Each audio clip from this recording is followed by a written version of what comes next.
How's everybody doing today? We're going to get straight right into it by talking about the news of today. Alright, so first things first, we're going to be talking about the Supreme Court over the bans of Donald J. Trump trying to run in Colorado, Maine, and Illinois.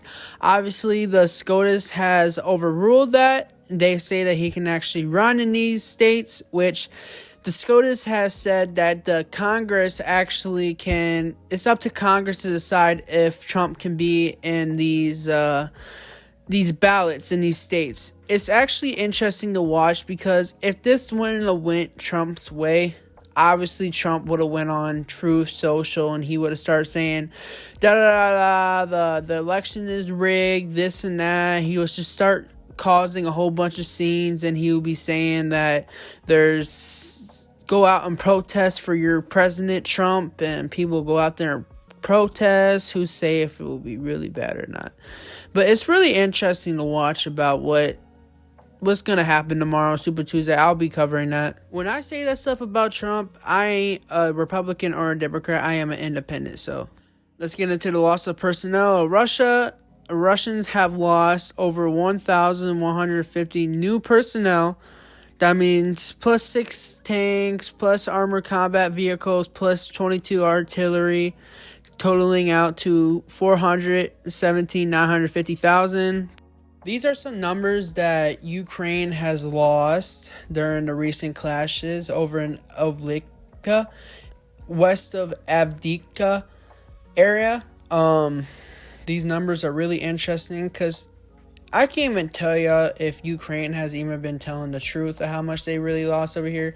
I have heard a lot of reports saying that they're doing counter-offensives over in this area, but you got to think about it. They're throwing everything that they possibly can to keep these defensive lines in this area. And it's just the question is, if Russia breaks through this, they're going to look really, really dumb.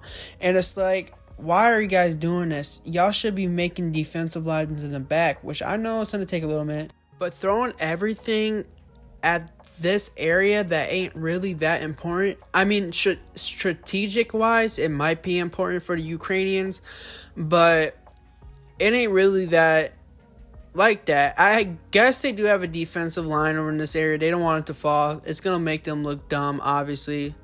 But the question is, if they keep losing people like this, who are they going to be able to put on that front lines? They're going to make that line, the defense line in Ukraine, really thin, and it's going to cause Russian offenses to happen more frequently and often. So we're going to go over to the map. We're going to go look at the changes, and we're going to talk about the changes. All right, to the map we go. There ain't really been no changes to this area. It's really been the same for the last couple days. There ain't really been much to really talk about. We're going to go to the east here. We're going to talk about the area. There ain't really been much change over here neither. It's really been the same in the last how many days. So we're going to talk about, that's been the same too. We're going to talk about over here. There's been a lot of Russian advances today that's been reported, geolocated Russian army over here. I won't be surprised in the morning that they will be probably past the central part of, I can't say this town name, but they'll be probably in the central part, maybe even more to the west with a more gray area, taking the town up fully. It's really interesting to watch these developments because I'm pretty sure this is where the Ukrainian defense line is set up at, which is going to be interesting. We're going to go further up to the north here. There ain't really been no changes here. This is the area that I've been watching.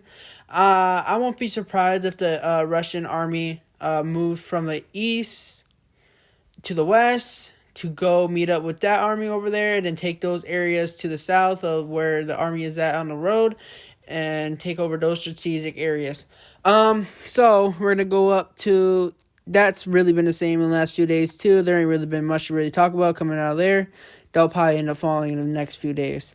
So we're going to go over here. There's been a lot of reports of Ukrainian counter attacks and all that. Avdiivka, Berdichi, yeah, it's a lot. You just don't know what's coming out anymore. I heard that Russians have reported that these areas is actually the Ukrainian army is actually losing morale, and that's going to be really bad for the Ukrainian army in the near future, because if that falls, they don't have really a defense line behind this area, and that's actually really, really, really terrible for the Ukrainians, but awesome for the Russians. So we're going to go up further more north. We're going to talk about Ivan-Vinsky. There ain't really been much news coming out in this area. There's been a lot of continuous clashes in this area. The Russians are continuing to move, get more area. This town will end up eventually falling in the next few days. So we're going to go up to the really big developments. The Russians have took over a forest area up in Biorika. I'll probably get better with these town names in the future. But they have taken a forest area over here. More Russian advancements. We're going to go further up more north. Sumi. Not Sumi. It's Turney.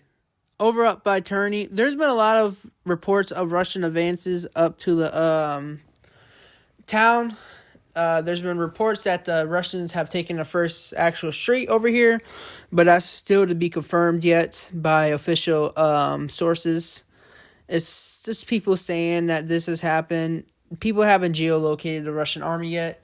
So, really, and that's really all there is been on today. Today's been a really slow day about the Ukraine and Russian army. It's been still interesting to watch, but it's been really slow today. There ain't really been much coming out about it. Yeah, and I think what I'm going to talk about next is the developments coming out of Haiti. Okay, so the developments coming out of Haiti is really interesting. A group of prisoners, 4,000 prisoners, have been broken out from a jail.